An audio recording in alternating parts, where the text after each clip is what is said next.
Hey friends, Wayne over here at the Ram Man Inc. Hey, just wanted to show you. Here we've got a 1964 Dodge D100 Dana 44. Of course, it's in an 8-bolt configuration. And there's our front disc kit. Bolts on in just a matter of minutes. Doesn't matter whether it's Ford, Dodge, or a Chevrolet.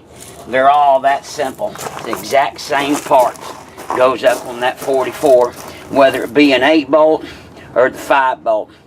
Get you some of that. Look at that rotor, 1.25 inches thick, mid-80s, ready to go.